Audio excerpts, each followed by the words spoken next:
दोस्तों, हम नाग नागिन के किस्से कहानियां बचपन से सुनते आ रहे हैं, जिसमें ये बताया जाता है कि नाग या नागिन को मारना नहीं चाहिए। अगर नाग नागिन के जोड़े में से किसी एक को मार दिया जाए तो दूसरा उसकी मौत का बदला जरूर लेता है। दोस्तों, कुछ ऐसा ही हुआ बिहार के एक गांव में, जहां अपने नाग की हत्या का बदला लेने के लिए एक नागिन ने करी सारी हदें पार। ये घटना जानकर आपके भी रोंगटे खड़े हो जाएंगे।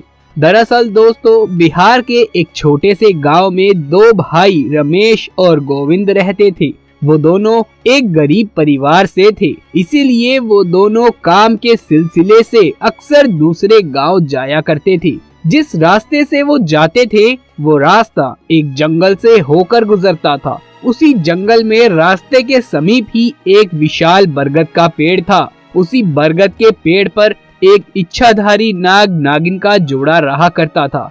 एक दिन की बात है, नागिन यूं ही जंगल में घूमने चली गई थी, लेकिन नाग वहीं पेड़ के नीचे ही सो रहा था। जब रमेश और गोविंद शाम को उसी रास्ते से अपने घर आ रहे थे जहां वो बरगद का पेड़ था, उस समय वहां थोड़ा थोड़ा अंधेरा था। तो अचानक उन दोनों की नजर उस नाग पर पड़ गई, तो दोनों नाग को देखकर डर गए। फिर उन्होंने सोचा कि ये नाग हमें कोई नुकसान ना पहुंचा दे, इसीलिए उन दोनों ने नाग को डंडे से पीट पीट कर वहीं मार डाला और उसे उठाकर उसी पेड़ पर लटका दिया। और ये ही उन दोनों की सबसे बड़ी गलती थी।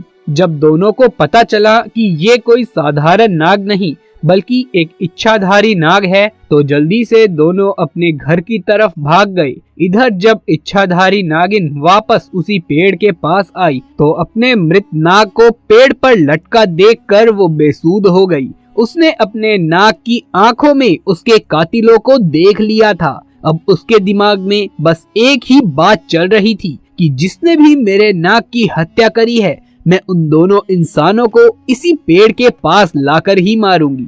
ऐसे में उसने बहुत सालों तक उसी पेड़ पर रहकर अपने नाग के कातिलों का इंतजार किया, परंतु रमेश और गोविंद ने उस घटना के बाद से उस स्थान से निकलना ही बंद कर दिया था। परंतु इच्छाधारी नागिन अपने नाग की हत्या का बदला लेने के लिए बहुत ही ज्यादा तड़प रही थी। उसके सब्र का बांध अब टूटा जा रहा था और उसने निश्चित किया कि मैं अब गांव में जाकर ही उन दोनों हत्यारों से बदला लूंगी। उसने एक बहुत ही सुंदर कन्या का रूप बनाया और भेष बदलकर वो उसी गांव में पहुंच गई जहां रमेश और गोविंद रहते थे। उसने पूरे गांव में नाग की आंखों में देखे उन दोनों कातिलों को बहुत ढूंढना चाहा, पर वो उसे कहीं पर भी नहीं मिले। परंतु शाम के समय जब रमेश और गोविंद अपना काम करके वापस से घर लौट रहे थे, तभी उन पर इच्छाधारी नागिन की नजर पड़ गई। उस समय उसने बहुत ही सुंदर लड़की का रूप धारण कर रखा था।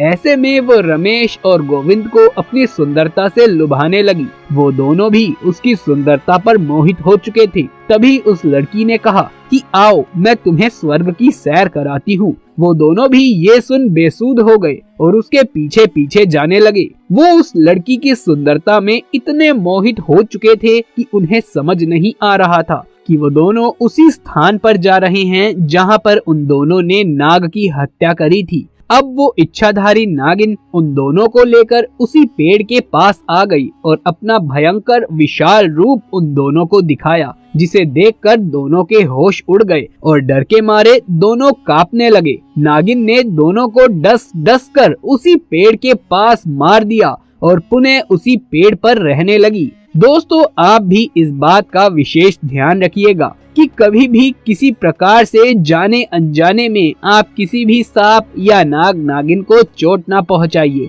क्योंकि हमारी एक गलती हमारे ऊपर बहुत भारी पड़ सकती है।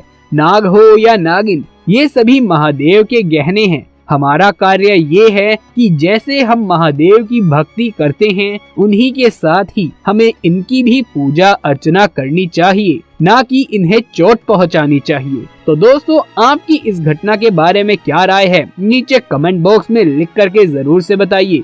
यदि आप भी महादेव शिव के सच्चे भक्त हैं तो कमेंट बॉक्स में हर हर महादेव जरूर से लिख दें। ये वीडियो पसंद आया हो तो इसे एक लाइक करके अपने दोस्तों और रिश्तेदारों में इसे ज्यादा से ज्यादा शेयर कर दें। आगे भी ऐसे वीडियोस देखते रहने के लिए हमारे चैनल को सब्सक्राइब करके पास वाले बेल आइकन को भी दबा लीजिए।